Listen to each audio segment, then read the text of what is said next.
Now we're ready to fill the cream puffs. So in a previous video, I made some pastry cream. So this is vanilla bean pastry cream, and I'm gonna lighten it up. It's pretty thick, and I'm gonna lighten it up with some just plain old whipped cream. So to make the whipped cream, I just literally put heavy whipping cream into the KitchenAid mixer and mixed until it is stiff. So notice it does not fall out when I dip that over. I'm gonna add some of this whipped cream to my pastry cream and then fold it in.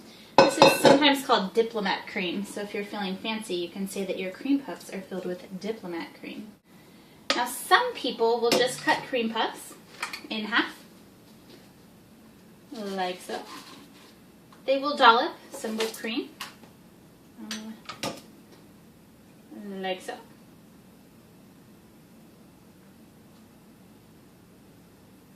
And then they will put the hat back on and serve it like that. Lovely presentation. You can sprinkle chocolate or nuts or whatever you'd like around there. It's very cute, very delicious.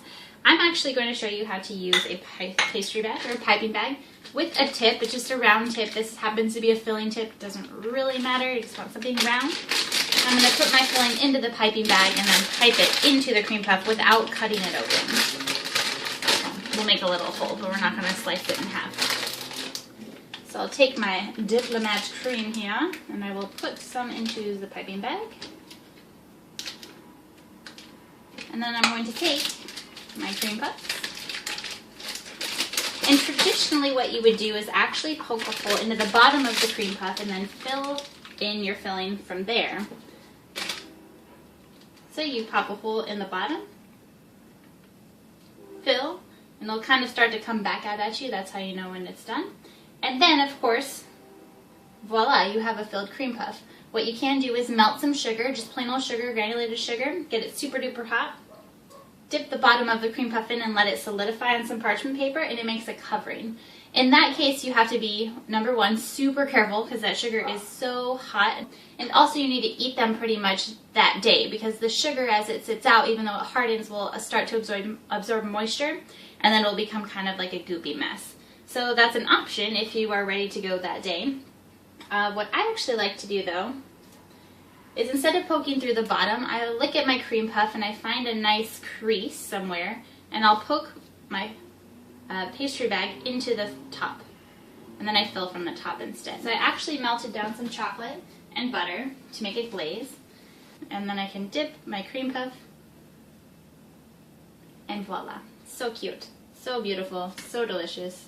And of course I just dropped it on its little head. So when that happens and it looks all sad, that's when you get to eat it and get a new plate and try again, which I'm completely okay with.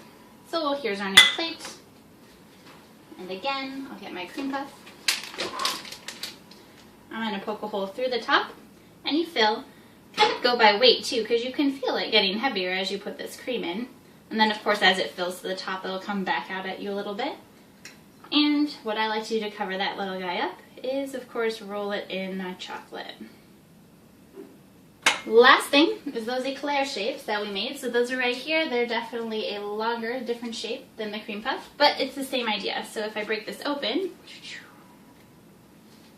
it's perfect. It's almost like a little hot dog bun or something. So see if you can see that.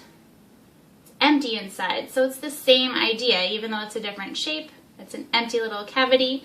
And of course, if you want, again, you can take your knife, cut it down the center, and then fill. Make it cute.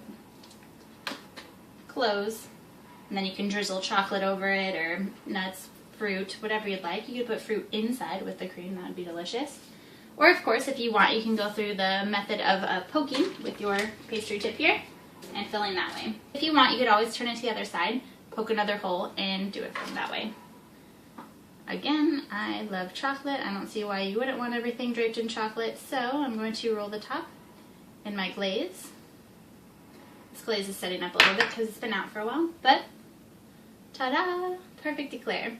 Once you have all of these shoo and you're not using them right away, you can freeze them like this. So after they're baked, you can easily throw these into a Ziploc bag and freeze them. Take them out whenever you're ready. They hold up really well in the freezer for a few months.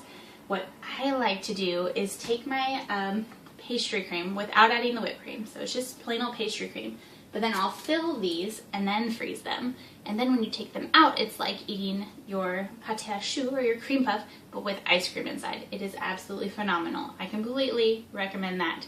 So give that a try. Thank you so much for joining me today. I hope you learned something and that you're able to try these recipes at home and enjoy them with your friends and family.